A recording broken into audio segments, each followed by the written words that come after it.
The creativity and the variety in that first month was astounding. We had Benny Brown doing some crazy one-handed drum roll, and we had all sorts of different grooves coming in.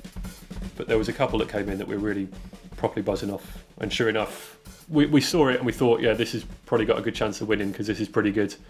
And sure enough, yeah, the first Drum Off TV winner was Ed Francis from Texas in America, bizarrely enough. When I first heard about Drum Off TV, I was scrolling through Facebook of all places, and I saw an ad just asking for people to submit 30-second videos for their drum off competition.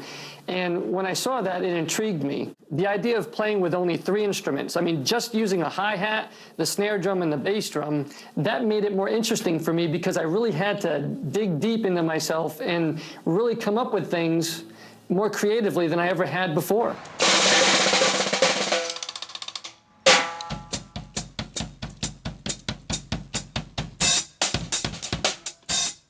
This guy has some real personality and it shines through on his drum kit, the way he plays it.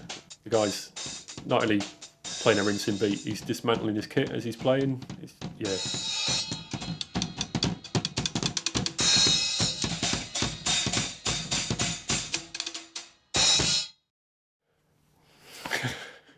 When we started looking at what it would take to make it out to London, we had to take into account that we have 5 children at home. I teach over 45 students every single week, and I'm also very involved in my community. We didn't think we were going to have a problem. We thought we were going to be able to make it over to the UK. As it progressed throughout the year, Ed's a teacher over in Texas. He's got loads of students. He's got his family to think about. So it became more and more unlikely that he was going to be able to make it. So we need to start thinking around other ways that we could keep him involved in the project without him being at the recording day.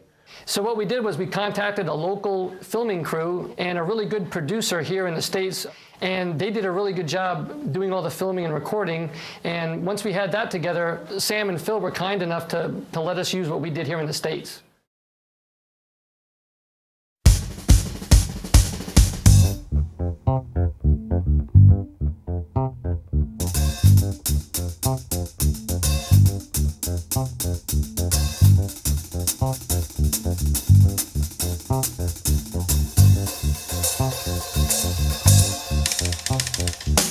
I began drumming when I was 7 years old, and my grandfather got all the pots and pans out, and we got to bang on them, me and my brother.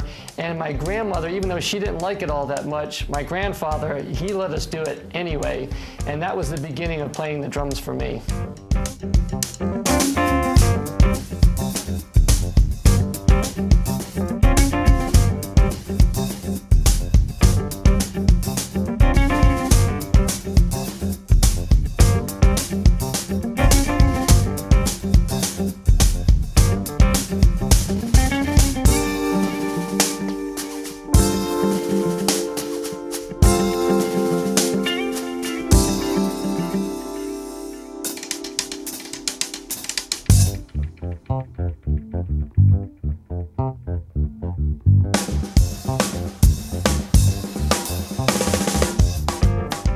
Most of my influences are not even drummers.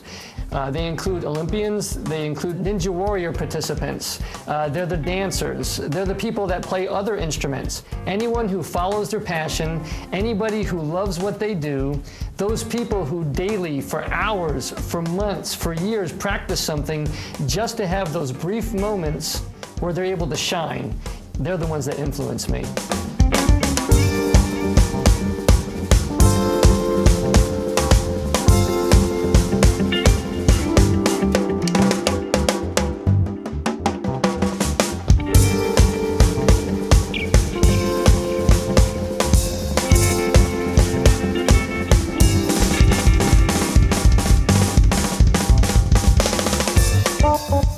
I think it's a testament to the spirit of what Drum Off TV is all about, that they really reached out to an American halfway across the world and allowed me to be a part of things, even though I couldn't make it all the way out to London. And I just want to say thank you, guys. I think what you're doing is great.